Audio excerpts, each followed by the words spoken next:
உங்கள் favourite TV ஷோக்களை இனி miss பண்ண தேவையில்லை. ZEE5 இல் முற்றிலும் இலவசமாக காணுங்கள். இங்கேயும் எப்பொழுதும்.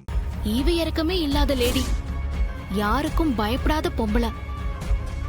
வீரா பாட்டுக்கு புடிச்சு பொடியா பேசியிருக்கான். டேய், அந்த லேடியால ஏதாச்சும் பிரச்சனை வருமாடா? அந்த பொம்பளை கதையை கேட்டவன எனக்கு என்னமோ பண்ணுது. இதெல்லாம் சரிப்பட்டு வருமா? எப்போ இப்ப நீ எதுக்கு பயப்படுத? அந்த பொம்பளைன்ட்டு இல்ல, அந்த பொம்பளையோடைய பாட்டியே வந்தாலும் நம்மள ஒன்னையும் செய்ய முடியாது. நாம எதுக்கு பயப்படனா? நாம என்ன தப்புன்னா? இதோ ஆரம்பிச்சிட்டான்ல. சாதாரணமாவே யாரா இருந்தாலும் உரசி பாப்பான்.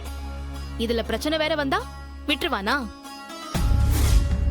ஏ சண்முகம், ஆர்டினரியான ஆளுங்க கூட மோதுறது வேற, அதிகாரம் இருக்கிற ஆளுங்க கூட மோதுறது வேற. தயவு செஞ்சு கொஞ்சம் அடங்கு. இல்லை, தப்பு பண்றவன் தாம்ல அதிகாரத்தை பார்த்து பயப்படனா.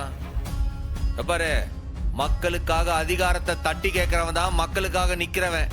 இந்த ஊர் பஞ்சாயத்து பிரசிடென்ட். நான் ஆற பார்த்தும் பயப்படணும்னு அவசியம் கிடையாது. எல்லாத்தையும் நான் பார்த்துக்கிட்டேன். தேவலாம் நீங்க பயந்து சாவாதீங்க.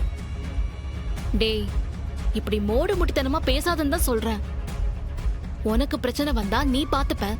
ஆனா அந்த பொம்பளைக்கு கீழே வேலை பார்க்க வேண்டியவ வீரா. ஸ்டேஷன்ல தனியா இருப்பாவ. அவளுக்கு பிரச்சனை வந்தா பாவண்டா, என்ன பண்ணுவா? என்ன மண்ணாங்கட்டி பிரச்சனை வந்துடா? கேட்க என்ன மண்ணாங்கட்டி பிரச்சனை வந்துடா? என்ன அந்தாமா வீரா வச்சு அப்படியே சுட்டு விடுமா? அப்படி சுட்டா நம்ம வெறுமனே பார்த்து நிப்போமா அப்படியே? ஏ லூசு, வீரா அந்த லேடி கூட மட்டுமா சண்டை போட்டா? அவங்களோட பையன் இருக்கானே அந்த பொறுக்கி, அவனையும் மன்னிப்பு கேட்க வச்சிட்டாளே. அவன் பார்க்கவே சைக்கோ மாதிரி இருக்கான். நாளைக்கு அவன் வீராவை டிஸ்டர்ப் பண்ணா என்ன பண்றது? ZEE5 ஆப்பை டவுன்லோட் செய்து அனைத்து எபிசோடுகளையும் இலவசமாக பாருங்க.